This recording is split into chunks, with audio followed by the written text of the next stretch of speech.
Konon di masa lalu gua seperti ini sengaja dibuat sebagai tempat para resi untuk melakukan aktivitas religi.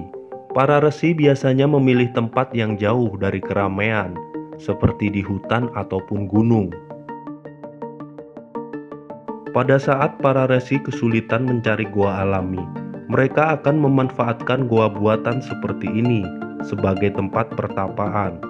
Gua buatan untuk bertapa atau bersemedi biasanya tidak hanya terdiri dari lubang gua tunggal, tetapi juga dihiasi dengan hiasan yang bermakna penting dalam kehidupan magis religius.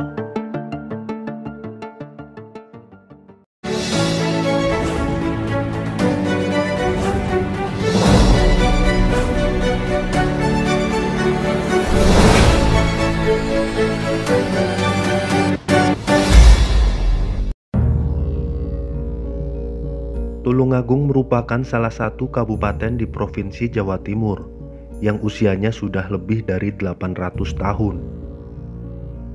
Sebagai kabupaten yang usianya sangat panjang, tidaklah heran jika Tulungagung memiliki sejarah yang panjang pula. Di sejumlah tempat di kawasan Tulungagung juga banyak ditemukan peninggalan bersejarah dari kebesaran kerajaan masa lalu. Salah satunya adalah Gua Selomangkleng yang ada di Desa Sanggrahan, Kecamatan Boyolangu, Kabupaten Tulungagung, Jawa Timur. Lokasi gua ini berada di hutan Kalidawir. Untuk menuju lokasi gua ini, kita harus menyusuri jalan setapak dalam hutan sejauh hampir 1 km. Berbeda dengan gua-gua lainnya yang berupa terowongan tanah dan batu yang berbentuk secara alami, Gua Selomangkleng memiliki bentuk yang sangat unik. Gua ini dibuat pada bongkahan batu hitam atau batu monolit yang sangat besar. Terdapat 2 lubang yang dibuat berbentuk persegi 4 pada batu ini.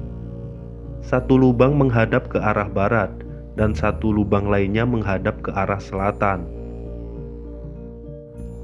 Gua yang menghadap ke arah selatan ini memiliki ukuran lebar 360 cm dan tinggi 200 cm. Sementara gua yang menghadap barat memiliki ukuran lebar 360 cm, tinggi 1,75 meter, dan ceruk gua berkedalaman 380 cm.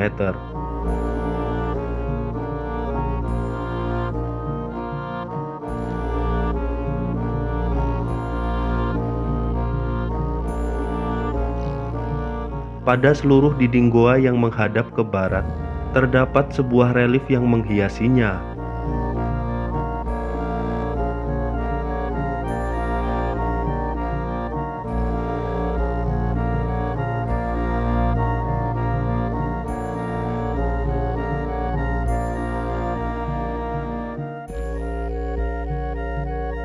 Relief yang memiliki bentuk yang sangat artistik dan bernilai seni tinggi ini merupakan bagian dari sebuah cerita Arjuna Wiwaha. Ketika itu Dewa Indra memerintahkan 7 bidadari menggoda Arjuna di Gunung Indrakila. Cerita Arjuna Wiwaha sendiri merupakan karya sastra pertama yang ada di Jawa Timur. Cerita Arjuna Wiwaha adalah karya sastra seorang pujangga bernama Empu Kanwa pada masa Raja Airlangga.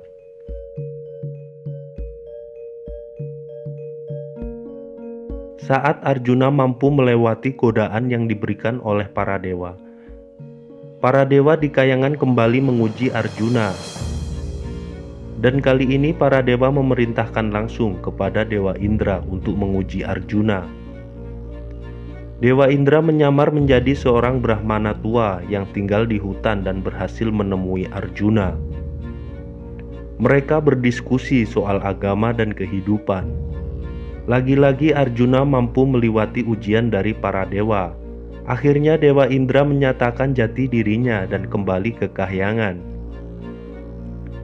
Di lain waktu terjadilah peristiwa di luar pertapaannya. Seekor babi hutan datang mengamuk dan akan merusak tempat pertapaan. Arjuna sangat terganggu atas keberadaan babi hutan tersebut. Ia lantas keluar dari tempat pertapaannya dengan menggunakan busur dan anak panahnya. Arjuna memanah babi hutan tersebut. Tetapi tanpa ia sangka, pada saat yang bersamaan melesat pula anak panah dari seorang pemburu tua yang juga mengincar keberadaan babi hutan tersebut. Terjadilah perselisihan antara Arjuna dan pemburu tua tersebut tentang anak panah siapa yang terlebih dahulu mengenai babi hutan tersebut. Ternyata pemburu tua ini adalah jelmaan dari Dewa Siwa yang sedang menguji Arjuna. Kedatangan Dewa Siwa ini juga bermaksud meminta bantuan Arjuna untuk meredakan kahyangan yang sedang guncang akibat diserang raksasa setengah dewa yang bernama Niwataka Waca.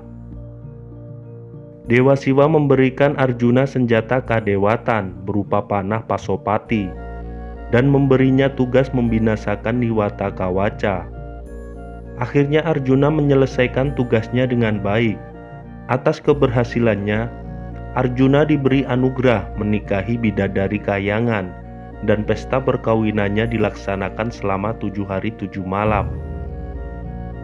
Tetapi yang menjadi misteri, Gua Selomangkleng tidak menampilkan peristiwa amukan babi. Apakah mungkin karena relief adegan tersebut dianggap kurang mewakili tujuan dari pertapaan, sehingga relief yang dipahatkan hanya sepenggal kisah yang berkaitan dengan pertapaan saja?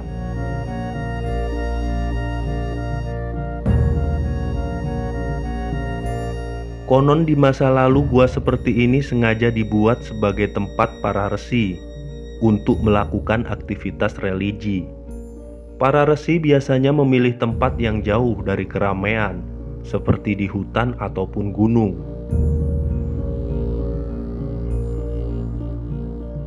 Dalam sebuah tulisan Profesor Bernard Kempfers, gua seperti ini dipergunakan para resi untuk bertapa, menyepi, dan menjauhkan diri dari keramaian untuk mendapatkan inspirasi baru dari alam yang biasa mereka sebut panggilan dari Tuhan kepada jiwa.